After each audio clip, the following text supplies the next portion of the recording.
Assalamualaikum warahmatullahi wabarakatuh. Di sini saya akan mempresentasikan proposal pratugas akhir saya yang berjudul Sidoarjo Mut Vulcano Memorial Park dengan pendekatan Memory and the Making of Place.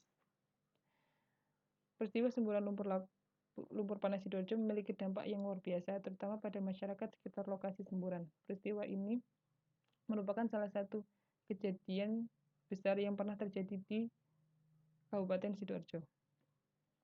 Oleh karena itu, diperlukan sebuah tempat atau sarana yang bisa membuat kita mengenang pada peristiwa tersebut. Adanya bangunan ini nanti berharap dapat menjadi sebuah pelajaran serta pengetahuan untuk generasi masa depan. Batasan-batasan dalam perancangan itu sendiri terdapat 4 batasan, yakni memberikan sarana memorial secara visual, yang kedua sebagai sarana edukasi, yang ketiga sebagai sarana rekreatif, dan yang terakhir letak lokasi sebagai penunjang fungsi perancangan itu sendiri.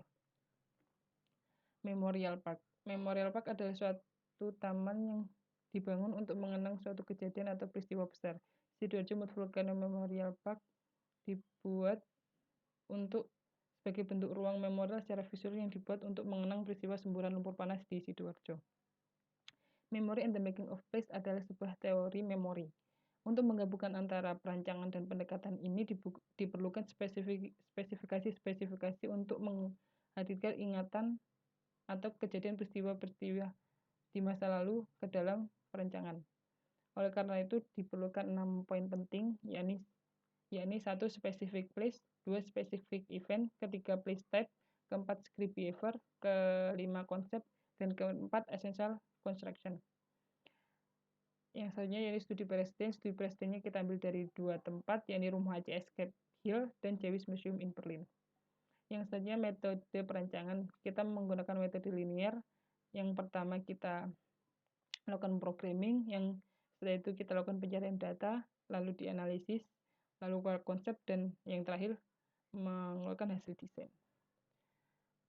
Keempat, yakni tinjauan lokasi tapak. Lokasi tapak berada di Desa Basuki, Kecamatan Jabon, di mana lokasi tersebut cukup dekat, relatif dekat dengan area semburan area lumpur lapindo di daerah barat lokasi. Untuk batas-batas tapak sendiri, batas tapak terdapat dibatasi oleh area-area permukiman, banyak area permukiman, namun permukiman ini sudah banyak ditinggalkan oleh warga karena takutnya dampak dari lumpur lapindo itu. Yang selanjutnya adalah analisis perancangan, analisis fungsi dan ruang. Analisis fungsi terbagi dari 3, primer, sekunder, dan penunjang, yang kemudian dipecah menjadi beberapa sarana, yakni sarana memorial, edukasi, dokumentasi, rekreatif, area pengelola, dan servis. Untuk ruang-ruang yang ingin dimunculkan dalam perancangan nanti kebanyakan yakni area memorial, area kantor, dan area penunjang lainnya. Yang selanjutnya yakni analisis bentuk. Ide bentuk pertama kita ambil dari zoning yang terbagi menjadi zoning privat, yakni publik, di mana zoning privat itu terdiri dari area pengelola dan servis.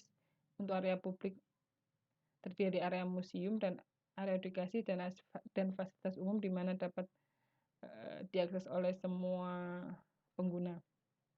Dari zoning tersebut muncul beberapa blok sesuai dengan areanya, yang kemudian menyesuaikan bentuk tapak, dan kemudian kita bentuk connecting sebagai penghubung antar massa dan mengalami modifikasi bentuk sehingga menjadi ide bentuk pertama. Yang kedua, ide bentuk kedua berasal dari luberan lumpur panas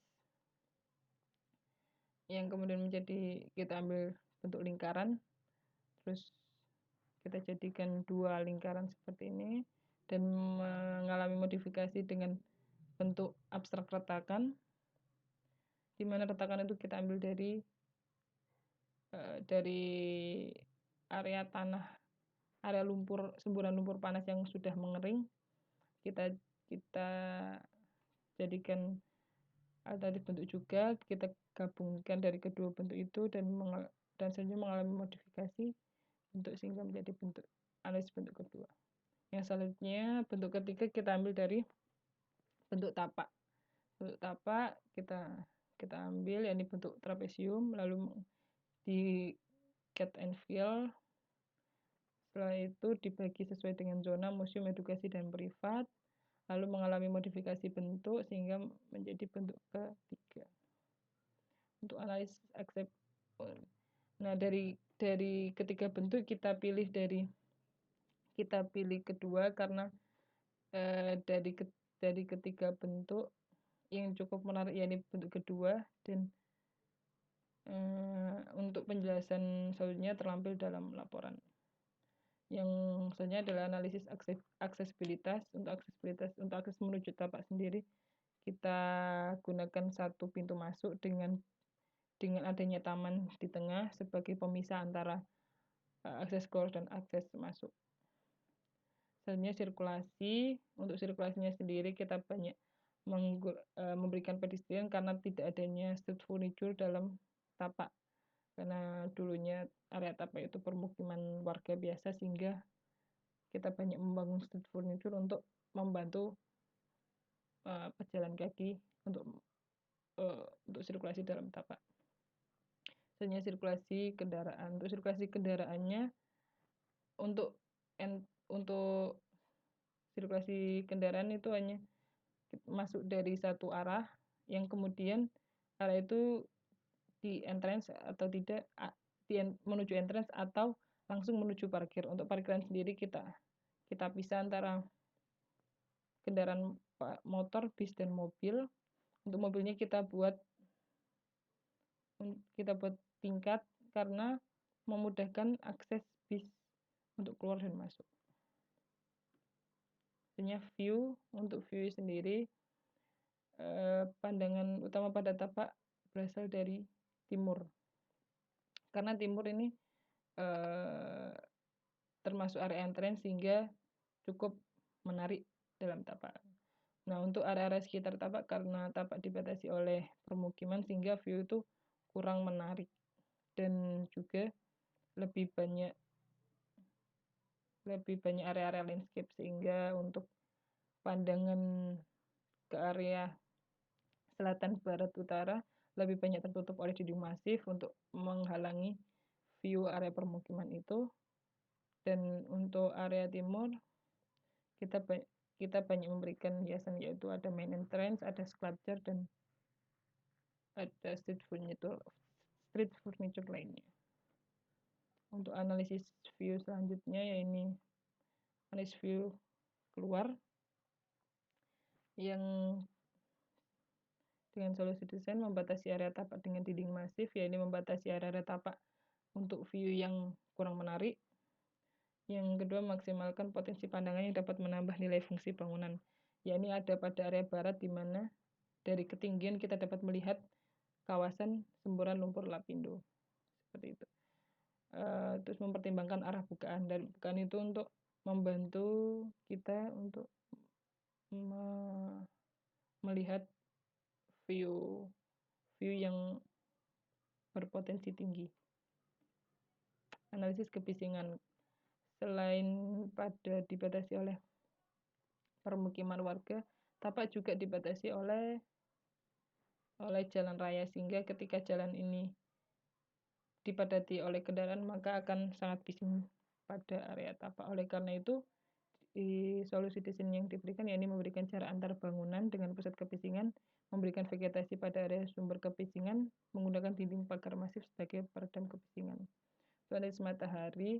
Kondisi tapak terhitung cukup terik pada area ini, sehingga solusi yang dapat disampaikan yakni mengurangi intensitas panas matahari secara langsung dan pemanfaatan sinar matahari itu sendiri dengan pemakaian panel surya. Solusi desain yang diberikan ya aplikasi shading dan secondary skin pada bukaan terkena sinar matahari, terutama pada area barat dan timur. Memanfaatkan sinar matahari, pemakaian panel surya untuk memanfaatkan cahaya matahari, memberikan kolam air untuk menyerap udara panas, memberikan vegetasi sebagai peneduh, terus pemberian selasar bagi pejalan kaki. Analisis angin. Untuk anginnya sendiri hanya berada pada area timur, di mana tadi berasal dari area jalan raya. Karena udara di sana juga cukup panas, sehingga kita memaksimalkan angin yang ada pada area timur ini. Untuk solusi desainnya, pemberian vegetasi pada bagian timur untuk menyaring debu serta memecah arah angin. Karena angin ini berasal dari jalan raya, sehingga akan banyak debu dan polutan yang ada. Pemberian vegetasi pada bagian timur ini sangat membantu penyaring debu dan pemecah angin yang selalu menentukan arah orientasi supaya tidak terkena debu secara langsung dan terik matahari, mengingat arah angin ini berada di timur. Terus menjaga jarak bangunan dengan jalan raya untuk mengurangi debu, menentukan arah orientasi masa bangunan, memanfaatkan sirkulasi bukaan ruang dan sirkulasi udara pada plafon. Kita buat sirkulasi pada area atap untuk mengeluarkan udara panas. Selanjutnya analisis vegetasi. Ada banyak vegetasi sesuai dengan yang fungsinya juga macam-macam. Oleh karena itu kita pisahkan vegetasi sesuai dengan fungsinya, yakni peneduh penyejuk. Sebagai peneduh dan penyejuk kita pakai di area-area landscape untuk mengurangi panas. Selanjutnya sebagai pengarah. Untuk pengarah kita banyak lakukan di area sirkulasi tapak. Untuk batas tapak kita letakkan di area sekitar tapak. Terus untuk barrier dan pemecah angin kita banyak gunakan di area depan tapak. Ini untuk utilitas dalam tapak, clean water, grey water, dan black water, pasampangan, dan yang lainnya. Untuk substruktur, karena bangunan ini lebih dari 2 lantai, kita memerlukan struktur yang kuat. Karena itu kita pakai fondasi yang panjang. Untuk struktur utamanya, karena ada 2 bentuk bangunan, sehingga kita akan menggabungkan dua pola struktur untuk menggabungkan bentuk untuk menggunakan struktur utama. Yang selanjutnya yakni struktur atas kita pakai space frame. Konsep perancangan, konsep dasar yakni mosaic in the past. Mosaik adalah kepingan di mana tujuan dari perancangan tersebut yakni untuk mengumpulkan kenangan, untuk mengenang peristiwa lumpur lapindo, sehingga mosaik kumpulan-kumpulan kenangan itu dijadikan dalam suatu bangunan, di mana konsep mosaik in the past yaitu kumpulan-kumpulan dari kepingan-kepingan memori di masa lalu. Untuk konsep tapaknya ini terdapat sculpture, area komunal, selasar, dan lain-lain. Untuk konsep bentuk sesuai dengan hasil analisis tadi, kita memakai bentuk kedua yang tadinya mengalami perubahan bentuk lagi karena hasil dari analisis tapak dari hasil klimatik sensori, sehingga ada sedikit perubahan bentuk pada area barat. Selanjutnya konsep ruang, ini masih ada 3 bentuk ruang yang banyak, ini bentuk ruang pameran. Yang selanjutnya konsep strukturnya untuk substruktur kita pakai pondasi tiang panjang. Untuk struktur utama kita padukan 2 pola struktur, yakni pola grid dan pola radial. Untuk radialnya ini kita sesuaikan dengan bentuk bangunan yang jarak antar kolomnya 5 meter, dan untuk sistem grid kita pakai di bangunan yang berbentuk kotak itu dengan jarak antar kolom 5 kali 5, dan untuk struktur atapnya kita pakai space frame. Sekian presentasi dari saya. Apabila ada salah kata saya mohon maaf. Sekian, wassalamualaikum warahmatullahi wabarakatuh. Terima kasih.